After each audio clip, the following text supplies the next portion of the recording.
Hello, everyone! Most guys assume that when a woman seeks attention, it means she's being needy. That interpretation is usually wrong.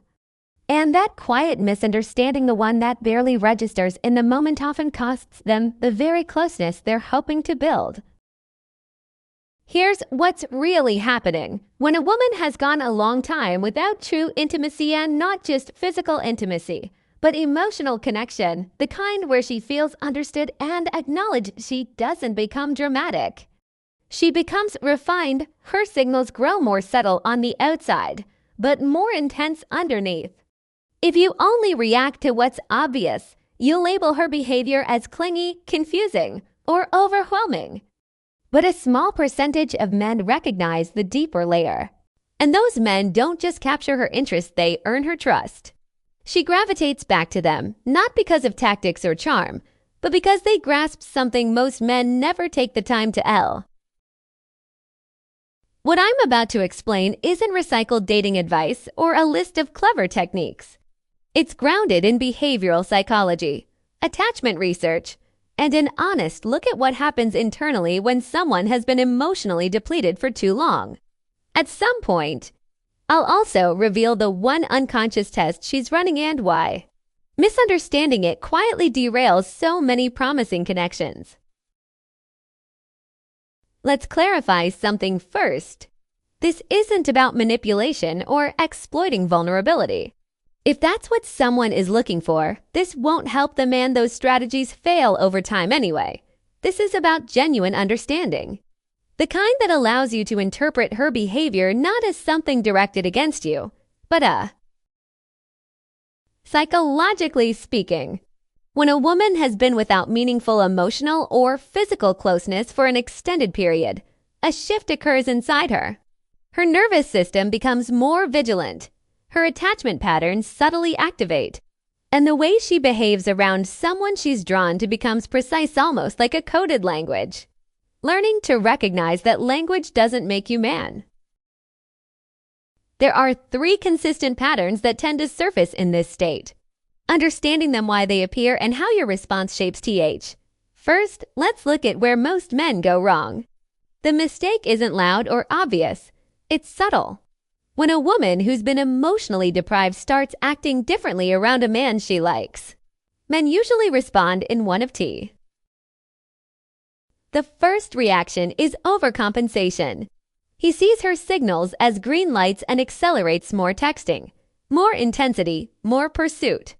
But by moving too quickly, he applies pressure to a system that was only just starting to feel safe. She retreats. He's confused. He replays conversations in his head, trying to identify what he did wrong. In reality, he didn't say the wrong thing, he simply advanced before.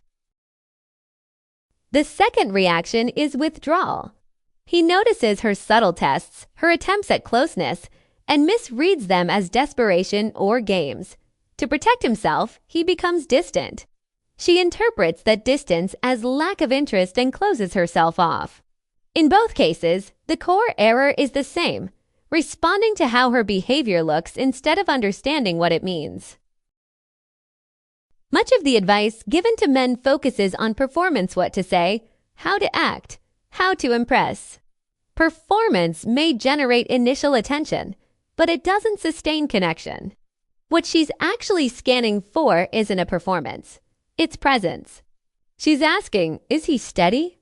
Is he authentic? Can he handle me without flinch? Everything that follows rests on one foundation. This isn't about doing something to her. It's about embodying something her nervous system recognizes as both safe and compelling, that blends stability with. The first pattern is what we might call the presence test. When she appears to seek attention, she's not craving validation. She's assessing attunement to your ability to sense and respond to her emotional state accurately. She might drop a comment with hidden depth, make a layered joke, or casually reference something meaningful from her past. Then she waits, not consciously, but instinctively. She's sensing whether you can hear. Most men respond only to the surface. The men who pass this test simply slow down. They notice. They ask gently deeper questions. Or sometimes they just hold eye contact in a way that communicates. I understood more than you said. For someone who's built emotional walls out of necessity, these small recognitions matter. If you handle a small disclosure with care, the next layer opens me. The second pattern involves proximity. When she feels drawn to someone, her body often signals it before her mind fully commits. She may find subtle reasons to be near you, light touches, leaning closer, positioning herself within your space. This isn't manipulation. It's biology. Attraction naturally shrinks personal boundaries. Men often misinterpret this as an invitation to escalate immediately. But rushing forward can collapse the tension that fuels desire. What she's looking for is warmth without urgency, awareness without pressure. She wants to feel that you notice her closeness, but that you're grounded enough not to lunge for it.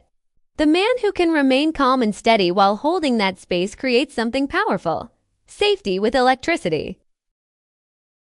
The third pattern is the emotional risk signal. At some unexpected moment, she shares something vulnerable, a memory, a fear, an insecurity, then perhaps downplay it. That moment is pivotal.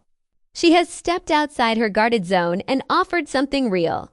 What she's silently asking is, are you safe with the parts of me, TH? Many men respond with problem solving or quick reassurance. Others immediately shift the spotlight to their own story. While well-intentioned, both reactions communicate discomfort with simply holding her experience. The response that builds connection is simpler and more challenging. Don't fix it. Don't redirect it. Let it land. Acknowledge it with care. Reflect it back. That sounds like it meant a lot to you. I can see why that stayed with.